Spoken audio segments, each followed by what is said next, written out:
اشرف المخلوقات بنا دیا، پھر چاہے تو یہی تھا، پھر اس انسان کی بناوٹ کی اہمیت تو یہ تھی کہ باری تعالیٰ تو اس کو اپنے نورانی ماحول میں رکھتا، اپنی قربتوں میں رکھتا، اپنی جلوتوں میں رکھتا، اپنے انوار و تجلیات کی بارش میں رکھتا، لیکن رب نے یہ نہیں فرمایا، فرمایا پیدا میں نے کیا ہے، اے انسان تجھے اس زمین پر بھیج رہا ہوں، ثم رددناہ اسفل سافلین۔ اسفل سافلین کا مطلب ہوتا ہے سب سے گھٹیا کائنات میں بھیج رہا ہے، سب سے گھٹیا مخلوق میں بھیج رہا ہوں، زمین پر بھیج رہا ہوں، جہاں شیطنت بھی ہوگی، جہاں شیطان کے حملے بھی ہوں گے، جہاں نفس کے حملے بھی ہوں گے، جہاں دنیا کے حملے بھی ہوں گے۔ اب تو نے انسان اس مادی ماحول میں میرے تعلق کو برقرار رکھنا، میرے تعلق کو برقرار رکھنا ہے۔ یہ جملہ آپ نے یاد رکھنا ہے کہ میرے تعلق کو برقرار رکھنا ہے۔ تعلق سے مجھے بات یاد آ گئی مولانا روم رحمۃ اللہ علیہ کی، توجہ طلبات ہے۔ مولانا روم فرماتے ہیں کہ کسی بادشاہ کے اوپر دوسری بادشاہ نے حملہ کر دیا، ایک ملک نے دوسرے ملک پہ اٹیک کر دیا۔ جب اٹیک کیا، جس ملک پہ اٹیک کیا گیا وہ ملک مالی اعتبار سے، اسباب و ذرائع کے اعتبار سے بڑا ویک تھا، کمزور تھا۔ جب حملہ ہوا، طاقتور بادشاہوں کے قریبیوں نے کمزور سلطنت کے باسیوں کو خریدا، ان کو قید کیا، کچھ کو قتل کر دیا اور قید کر کے اپنی سلطنت میں جیلوں میں لے آیا۔ ان کو سزائیں دی، ان کو فزیکل پنشمنٹ دی، جسمانی سزا دی۔ جب سزا دے رہے تھے، سبحان اللہ، تو دوران سزا جو کارندے تھے اس بادشاہ کے سلطنت کے، وہ ان سے پوچھتے ہیں کہ ہم آپ کو سزا دے رہے ہیں، سزا کے سامنے تو اگر انسان سچا بھی ہو وہ بھی جھوٹ بول کے اپنی حفاظت کرتا ہے، اپنا دفاع کرتا ہے، اور آپ پھر بھی اسی بادشاہ کے گن گا رہے ہو جہاں سے ہم نے آپ کو قید کر کے لایا ہے۔ انہوں نے ٹھنڈی سانس لے کر جواب دیا، اے کرندو، جس طرح آپ اپنے بادشاہ کی تابعداری کر رہے ہو، وفا کر رہے ہو، اس کے حکم پہ ہمیں سزا دے رہے ہو، ہمیں قید و بند کی صعوبتوں میں ڈال رہے ہو، ہم اس بادشاہ سے بے وفائی اس موقع پر بھی اس لیے نہیں کر رہے کہ کچھ عرصہ ہم نے اس بادشاہ کا نمک کھایا، کچھ عرصہ ہم نے اس بادشاہ کا نمک کھایا ہے۔ مولانا روم کہتے ہیں کہ اے بندہ مومن، اگر ایک دنیا کا انسان دنیا کے بادشاہ سے بے وفائی نہیں کرتا اور نمک کا اتنا احساس و حیا کرتا ہے، اے بندے اس خدا کا تجھے کبھی احساس ہوا جس نے تجھے پیدا کیا، بولنے کے لیے زبان عطا فرمائی، دیکھنے کے لیے آنکھیں عطا فرمائی، اور تجھے کھانے پینے کی ہزارہا نعمتیں عطا کی، تو پھر بھی اس مالک کے ساتھ وفا نہیں کر رہا۔ تو فرمایا میں نے پھر اس انسان کو گندے ماحول میں بھیجا۔ باری تعالیٰ وہ کون سا ایسا ذریعہ ہے جس ذریعے سے وہ جو تو نے ہمیں ہماری خلق کے پر محنت کی تھی، ہمارے اندر ایک نورانیت کا نور پیدا کیا تھا، اپنی بندگی کا شعور دیا تھا، اس شعور کو کہاں بچائیں؟ اس نے کہا آؤ سورہ کہف میں اس کا طریقہ بتاتا ہوں۔ کہاں؟ سورہ کہف میں فرمایا وَاصْبِرْ نَفْسَكَ مَعَ الَّذِينَ يَدْعُونَ رَبَّهُمْ بِالْغَدَاةِ وَالْعَشِيِّ۔ اے بندے، اس مادی اور شیطانی ماحول میں اگر تم اپنے ایمان اور عقیدے کا دفاع چاہتا ہے تو ان بندوں کے ساتھ جڑ جا جو صبح و شام میرا ذکر کرتے ہیں۔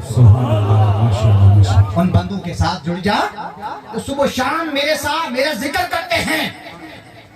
وَلَا تَعْدُ عَيْنَاكَ عَنْهُمْ تُرِيدُ زِينَةَ الْحَيَاةِ الدُّنْيَا۔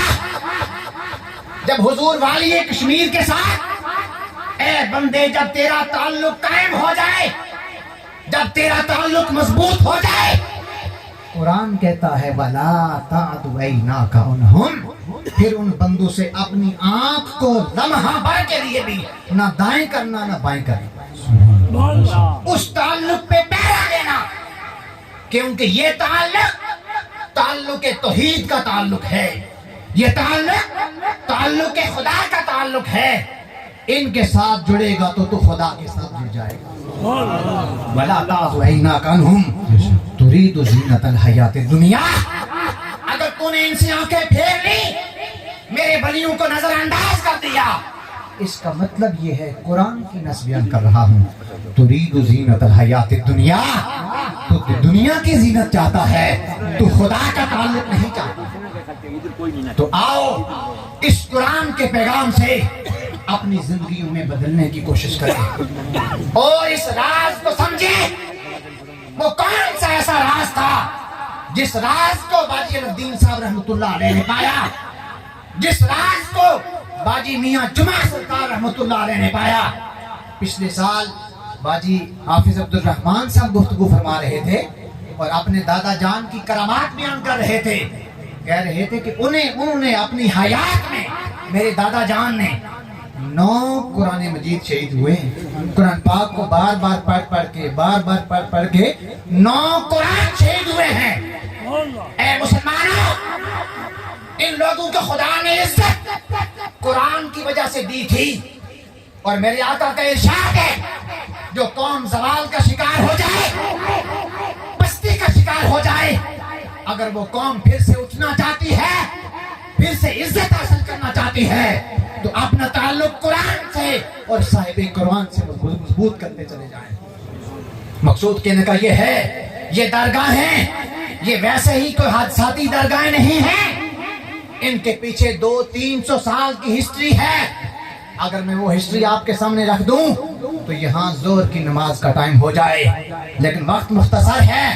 پیغام جوانوں کو یہ دے رہا ہوں، اے جوانوں، رات کے وقت آپ کے ہاتھ میں موبائل نہیں ہونا چاہیے، رات کے وقت آپ کے ہاتھ میں قرآن ہونا چاہیے۔ سبحان اللہ، ہم کہتے ہیں ہمارے گھر میں جادو ہو گیا، پریشانیاں آ گئی۔ ارے پریشانیاں کیوں نہ آئے؟ تو نے اپنے گھر میں شیطان کا ڈیرا لگایا ہوا ہے، تو اپنے گھر کو رحمان کی بندگی سے، خدا کی عبادت سے، خدا کے قرآن سے اور اسلام سے منور کرتا چلا جا، خدا تجھے بھی وہی عروج عطا فرمائے گا جو قرون اولیٰ کے مسلمانوں کو عطا ہوا تھا۔ بات اختتام کی طرف لے کے جا رہا ہوں کہ اے انسان، تم کوئی معمولی شے نہیں ہے، تو خدا کی بڑی اعلیٰ مخلوق ہے۔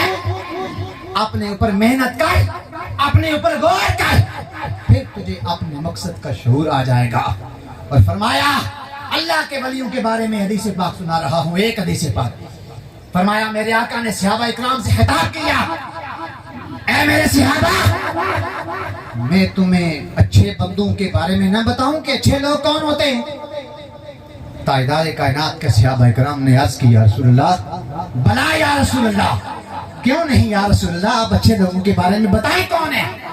فرمایا، اچھے لوگوں کی 3 نشانیاں ہیں۔ اچھے لوگوں کی 3 نشانیاں ہیں۔ فرمایا، اچھے لوگوں کی پہلی نشانی یہ ہے کہ ان کے چہرے کو دیکھو تو خدا یاد آ جائے، ان کے چہرے کو دیکھو تو خدا یاد آ جائے۔ اور فرمایا، اچھے بندوں کی دوسری علامت یہ ہے کہ ان کے کلام کو سنو تو دین کی حکمت نصیب ہو۔ نعرہ تکبیر، نعرہ رسالت، نعرہ غوثیہ، نعرہ تحقیق، خطیب اہل سنت۔ ان کے کلام کو سنو تو دین کی معرفت اور حکمت نصیب ہو۔ اور فرمایا، تیسری نشانی یہ ہے کہ ان کے عمل کو دیکھو تو آپ کو آخرت یاد آ جائے، ان کے چہرے کو دیکھو تو خدا یاد آئے، ان کی گفتگو کو سنو تو دین کی معرفت نصیب ہو، اور ان کے عمل کو دیکھو تو آپ کو آخرت یاد آ جائے۔ اللہ تعالی ہمیں ایسے لوگوں کے ساتھ جڑنے کی توفیق عطا فرمائے۔ اور حضور والی کشمیر کے در پہ آنے والوں، اللہ تعالیٰ آپ کی جولیوں کو مالا مال فرمائے اور ہمارے ملک پاکستان اور خطہ کشمیر کی حفاظت فرمائے. ان درگاہوں کو خدا آباد رکھے اور ان کے ساتھ متعلقین مریدین کو اللہ تعالیٰ شاد اور آباد فرمائے اور ہمیں اپنے اولیاء کے نقش قدم پر چل کر اپنی قبر اور قیامت سنوارنے کی توفیق عطا فرمائے. وما علیہ الا البلاغ المبین. سب تک نیوز کی ویڈیو دیکھنے کے لیے ہمارا چینل سبسکرائب کریں اور بیل آئیکن کو پریس کریں. پیج کو لائک اور فالو کریں تاکہ ہر نئی ویڈیو فوری آپ تک پہنچ سکے.